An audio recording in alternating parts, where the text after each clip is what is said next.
A woman high on marijuana gummy worms led the police on a high-speed chase. A man caught masturbating at a bus stop told the police he's Captain Kirk.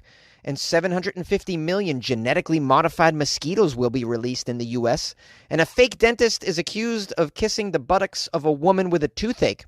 All these stories have one thing in common. They're from one state, Florida. Why? Because it's Friday, and every Friday we do Florida Friday. This is Weird AF News, the only daily weird news podcast hosted by a comedian. I'm Jonesy. We're also the only daily weird news podcast that does Florida Friday. At your request, my friend. Those bizarre stories you hear about all the time that seem to only happen here in Florida. I know, right? Can't make this stuff up. It is just one of the many wacky news stories out of Florida. Why does the Sunshine State consistently produce such strange news? But what accounts for all this bizarre news? Is it the weather? Is it the people? Florida is full of the crazy stories. A Florida lawyer high on marijuana gummy worms led the police on a high-speed chase. Yes, a Florida lawyer has been arrested on a half a dozen charges after she allegedly led deputies on a high-speed car chase while intoxicated and in possession of marijuana-infused gummy worms. Whee! Rena Patel Sanders is her name, age 38. She was detained at gunpoint after allegedly refusing to stop during a morning pursuit with speeds reaching 90 miles per hour. That seems very fast when you're on marijuana. I mean, I drive 40 and I think I'm going 100. According to the arrest report, though, Sanders, she did some crazy things during the arrest. First of all, she laughed at the officers, yelled out names of Hollywood movie stars. She bragged about her job at a big law firm, and she insisted that the deputies join her and go out for pizza together. This is all true. It all began on a highway. Deputy Corbin Radecki was traveling northbound on Highway 1. He spotted a white Lexus SUV speeding southbound. He made a U-turn. He clocked Sanders' vehicle doing 80 miles per hour in a 45. He activated his lights, pursued the Lexus, which then accelerated to 90 miles per hour in a 35 mile per hour zone. Wow, this woman was bonkers on the gummies. After finally boxing the vehicle in, Herdecki ordered her to get out of the vehicle, and she laughed. She laughed at the police, all high on the gummies. That's when Deputy Jorge Moreno arrived, and both officers struggled to remove this 5'2" lawyer from the SUV as she resisted arrest and pulled away from them throughout the detainment. Sanders proceeded to scream obscenities and yell out the names of famous actors, including Ryan Reynolds, Owen Wilson, and Dwayne "The Rock" Johnson. Are these allegedly her friends? Don't tell me this is one of those classic, like, oh, you could arrest me. I know Dwayne "The Rock" Johnson. I do hereby declare. Oh, wait till Owen Wilson gets my phone call. You'll wish you didn't throw the book at me there. This seems very old school tactics to just yell out the names of superstars that you claim you know when you really don't. I really don't know why she yelled them out. She's high as hell, obviously. When asked why she was fleeing, Sanders said she was scared. Okay, well, I mean, if you take enough gummies, you can be scared. I can get that. But driving 90 in a 35, that seems a little excessive. The deputy wrote in his report that the 38-year-old driver's eyes were heavily bloodshot, watery, glassy. Eyelids were droopy. Speech slurred. Her breath smelled of alcohol. Yeah, my guess is she's mixed these gummies with some alcohol. I'm sure that's what happened. A subsequent search of her vehicle, though, revealed what has been described as a small amount of THC-laced gummy worms. A small amount. That means she's ate most of them, unfortunately. And now she's a high, crazy lawyer on the loose in Florida. After the deputies brought her to the sheriff's station for a DUI investigation, Sanders insisted that she was not going to jail. I will not be going to jail. You will call Owen Wilson. He'll tell you I'm not going to jail. She insisted that they get a pizza instead. Well, she was high as hell. Of course she wants pizza. In addition to offering pizza to all the officers, she allegedly told Deputy Herdecki that she wanted to treat his family members to $500 day spa with her. You and me and your family should go to a day spa. Well, not just me, you and your family. Me, you, your family, and Ryan Reynolds, who I hang out with on a regular. A Florida man was caught masturbating, told the police he's Captain Kirk. A 56-year-old Clearwater man was arrested for getting it on with himself at a bus stop on Monday. Yeah, you know how Florida bus stops just make you feel randy and shit? This Florida bus stop has got me feeling things. However, since the act has become the somewhat norm in Florida these days, the masturbation alone doesn't make this very newsworthy. Even at a bus stop. It's a Florida bus stop. You can imagine what goes on there. Murder, she wrote. Of course, telling the police he was James Tiberius Kirk made this story all the more newsworthy. Kirk, Captain Kirk. Police say they responded to the report of a, quote, lewd and lascivious act. Lascivious. I can never say that word right. There's a lot of lasciviousness going on in Florida. But in Florida, no one can pronounce lasciviousness. Isn't that ironic? Don't you think? This guy was lewd and lascivious, as reported at a bus stop on Gulf Bay Boulevard. Oh boy, you guys know how it is on Gulf Bay Boulevard in Clearwater. Watch out for those bus stops. People are touching themselves and saying hello. That's where they found a man who was obviously masturbating under his shorts. When they asked what he was doing, he claimed, I'm just scratching myself. Nothing to see here. Just scratching myself, scratching down there. You know how you do it. Well, you're scratching a little violently, sir. I've never seen anyone scratch quite so vigorously and energetically. Yeah, well, you know, these mosquitoes down here in Florida, they're quite potent. Well, as you know, there is obviously a difference between scratching yourself and wanking. Thankfully, the majority of Florida police officers know how to distinguish one from the other. The police informed this man, who was being lascivious, that he was under arrest for disorderly conduct and lasciviousness, because they knew he was really tossing one off, and that's when they asked him to identify himself. Oh, and then what happened? Oh, wait for it. He told the police he was Captain Kirk. But was he Captain Kirk? You're on the edge of your seat now, aren't you, listener? You want to know, was this Captain Kirk? No, of course not. It's James Bundrick from Clearwater, Florida. You guys know James, right? Always tossing off at bus stops and in trains.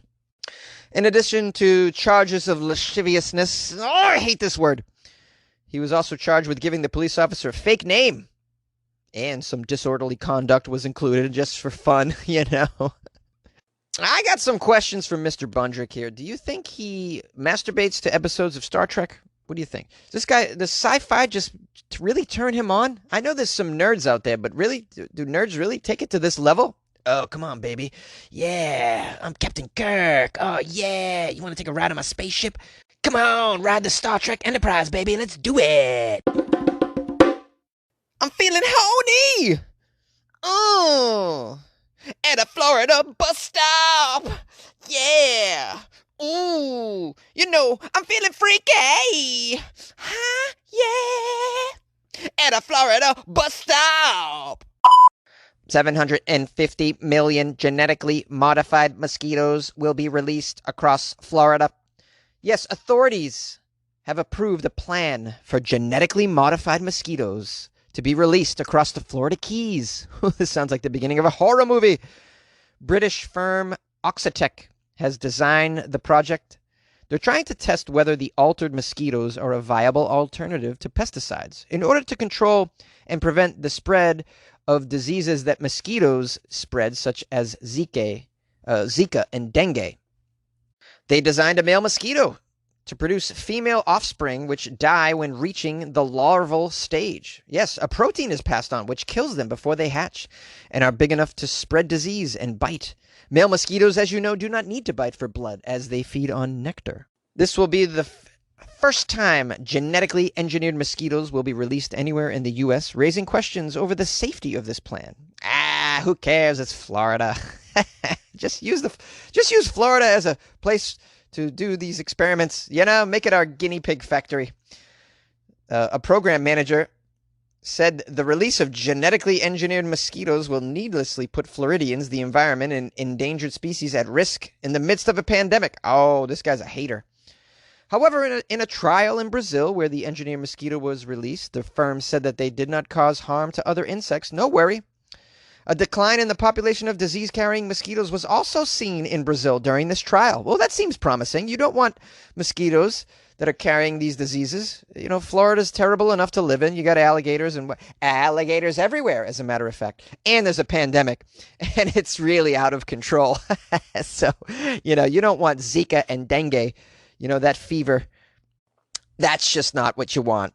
The chief executive of Oxitec, his name is Mark, he said, "Yeah, we're looking forward to working hand in hand with the Keys community to demonstrate the effectiveness of our safe, sustainable technology in light of the growing challenges controlling this disease-spreading mosquito. Why not Florida?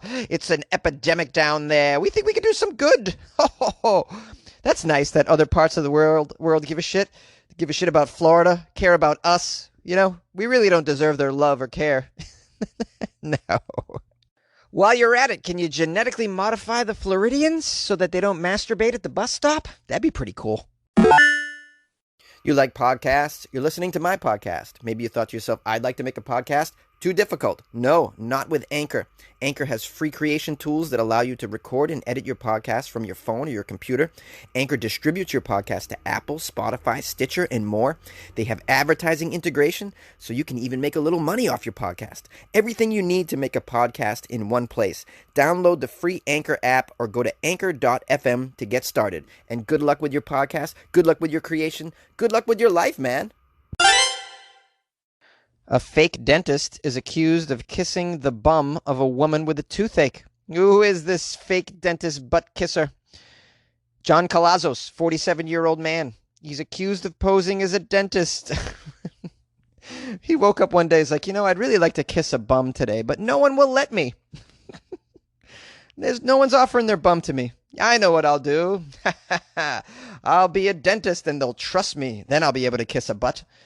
He reportedly treated a lady with a toothache by kissing her butt after giving her an injection.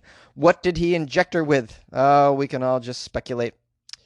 The cops say that Calazos treated the woman in a Hollywood, Florida apartment, charged her $65 for the services. Wow. You got to kiss her butt, and you got her to pay you for this? This guy is like the ultimate scam artist. Not only would I like to kiss a butt today, but I would like someone to pay me to do it. Yes. Now what should I come up with? Ooh, look at that. A lab coat in my closet. Now my brain is churning ideas. Calazos allegedly examined the woman's mouth before administering a shot to her butt to alleviate the pain. What? And she let him? Look, I've been to the dentist many times. The needle doesn't go in your butt, all right? Everything's happening around the mouth area. It's called a dentist, last I checked. How did she convince her to let him shoot her in the butt? I'm just fascinated by that. And then he kissed her buttocks, the report said he kissed. That's what it says. And then he kissed her buttocks. He shot her in the butt and then kissed her buttocks. My goodness, the poor lady. She's got a toothache. Getting her butt kissed doesn't alleviate that tooth pain, I'd imagine. This shady Calazos jerk is also accused of inappropriately touching her genitals. Of course he did. He had her pants down. He was kissing her butt. Of course he's going to touch the genitals. Of course. He's not concerned about the tooth whatsoever. No, it's not part of the plan at all, the tooth. No. He pretended to, help with the tooth, and then it immediately went to bum play. Florida dentist, man, I tell you. He's going to go to prison and get his own butt play, I'll tell you right now. And they're not going to inject you with a shot before you get that. No, you're going to have to take that sober. You're going to have to take that butt play sober, Calazos. That's what you're going to get. All right, that's just mean. No, it isn't. He scarred this woman for life. Every time she goes to a dentist, she's going to start unbuttoning her pants, having a flashback. No, keep your pants on. You're at the dentist. Oh, sorry. I was thinking about that time. Whoo, I want to forget it. Yay! Hey, my fellow friends and listeners and weirdos. Thanks for listening to this episode of Weird AF News, Florida Friday style. I hope I'm leading you into your weekend with something funny. Trying to be entertaining here. Hope you're safe and with loved ones this weekend. Hope you are virus-free, my friends, as always.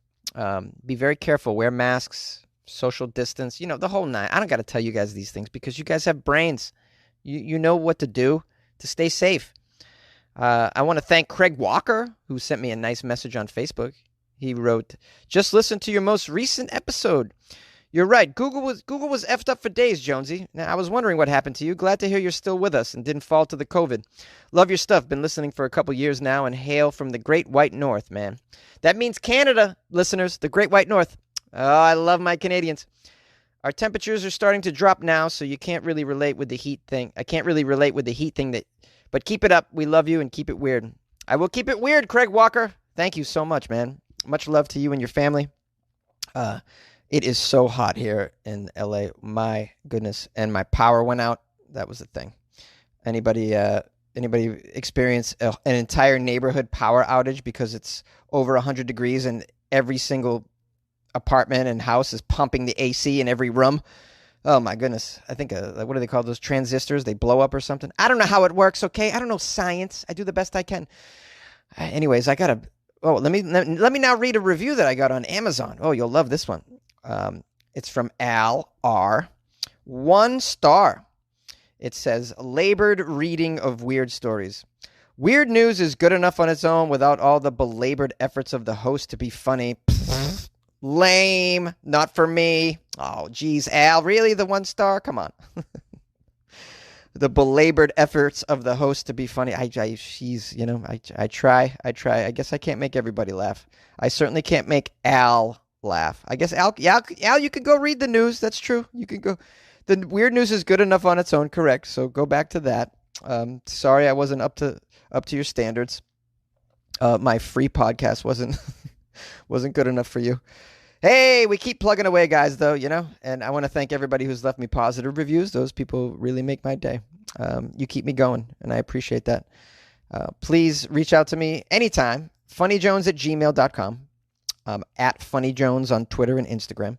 On Facebook, it's Comedian Jonesy. You can call the show anytime as well, 646-450-2012. And, of course, you can join the Patreon, where I've been sharing pictures of tattoos, my tattoos, and then explaining what the hell they mean. And I'm so pretentious. They're filled with symbology. Symbology? Is that even a word? Symbolism. That's the one. Wow, Jonesy, you're stupid. I know. I'm doing the best I can with the brain I have. Yeah, we're having fun on the Patreon is what I'm saying. Patreon.com/weirdafnews. Check it out, man. Check it out this weekend when you're hanging around by your kiddie pool, sipping on a 40. I don't know what you're into. Maybe marijuana gummies? Yes. Hey, Jonesy, it's Gus.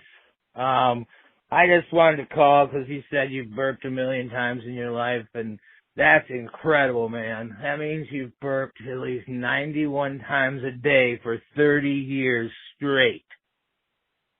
I don't know if you've done that, but that'd be pretty incredible. Jonesy, hey, this is Chuck from Chicagoland. Love you show. Just listening to you talk about the Italian kids taking their kids to court so that their lazy asses can still get supported by their parents. And as a non-parent, I appreciate you making the disclaimer that you really can't weigh in on this sort of thing because you have no experience. Well, I can say that I can weigh in to a limited degree, because as a father of a 7-year-old, I'm clearly not there yet. I just can only hope that one day I don't get there. But that said, as a parent, obviously I'll do everything I can to love and care for my child, and if she needs a little help when she's, 30 years old, so be it. That said, even though I try to take in as many different opinions and advice and everything else to become the best parent and person I can be, there ain't no government, there ain't anybody going to tell me how I have to parent my child. I'm looking out for the best of her, and I'm her parent, not them. So I'm glad this judge ruled in favor of the kid. But the fact that the kid would take a parent to court, that's like, man, that's past the line. I don't know. So, whatever. And then in the outro, I heard you giving a shout out to a Jen from Arkansas who's working in the medical field. And so I just wanted to echo your sentiment to all the fellow weirdos out there, to anybody listening who's in the medical field in the research field, if you're helping develop a vaccine, if you're if you're at a testing facility and you're helping people get tested or anything like that, you are essential. Thank you for your work and your help in getting us through this. And keep it up. Stay safe. And to all the other fellow weirdos that are mask wearing, thank you as well by helping also keep the rest of humanity safe so that we can get through this quickly. All right, take it easy, Ben. Hey, Jonesy, Dallas from Minnesota. Sorry, it's been a while since I've called. My work has been insane, and every time I try listening to the podcast, I get interrupted by calls that happen all day long. But got to make a comment about that weird guy who decides to make a wax statue or doll or something out of the likeness of his dead wife. That is pretty damn creepy. And I agree with you about punching in the throat. Kind of reminds me, I can't remember the guy's name, but there's the serial killer, or at least, I don't know if it's serial killer, at least killed some people. This is many years ago, talking like probably 100 years ago or something like that. But like took the face of this woman. I don't even know if they were dating. I think he just knew her, and took the face and took it off, and then sewed it onto some doll or figurine or something like that, so he could have the likeness of the woman he loved during the for his liking. And I don't know if the guy had any sort of like sexual relation with this dead corpse. I don't know if it was a dead corpse or anything, but I know it was like the guy took the face off and sewed it onto something. So it kind of reminds me of something like that, which is just bizarre and sick. But yeah. People are darn weird out there. Talk to you later, Jonesy. Hey, Jonesy, it's Michael from Iowa City. And I heard your story about the brave husband who took on a great white shark to save his wife's life who was being attacked. And there's a other story that I heard just this morning on the Today Show. It's about a new huge research study that was just announced today on that show, and it involved 50 scientists in 100 locations around the world. These were shark experts, and it involved 15,000 hours of underwater footage at coral reefs in different locations around the world. And the conclusion is that in many areas, sharks are becoming functionally extinct, which means that they no longer play a functional or useful role in the ecosystem. Now, while it's true that there are more shark attacks in certain areas, like they're coming into the coastal waters where it's warmer and attacking people, this study was at coral reefs where sharks play a very important role in the ecosystem. And what's happening there is in the 15,000 hours of underwater footage, there were many locations such as the Dominican Republic and Vietnam where there were 0 sharks seen on the footage, 24 hours for days on end of footage of the coral reef area. And as a matter of fact, they saw more plastic bags in the water than they did sharks in some areas. And they say that it's because the areas are being overfished, and in many areas, the hammerhead sharks and tiger sharks that they should be seeing are just totally not there, or at such low numbers that they're no longer playing any sort of role in the ecosystem. And it's because they're being overfished, and many areas the sharks are just being taken and their fins are being taken for shark fin soup. They just cut the fin off the shark and then just throw the body of the shark back into the water, being totally discarded, not even being rest of the body being used for shark meat. totally disgusting and disgraceful. So the only way to restore these things is with man-made interventions where they have rules, laws put into place, and the fishing is stopped, and we would physically restore sharks to the area. So I would encourage people to maybe go to the NBC website and find these stories on their website that were just put up today on the NBC Today show. Man is responsible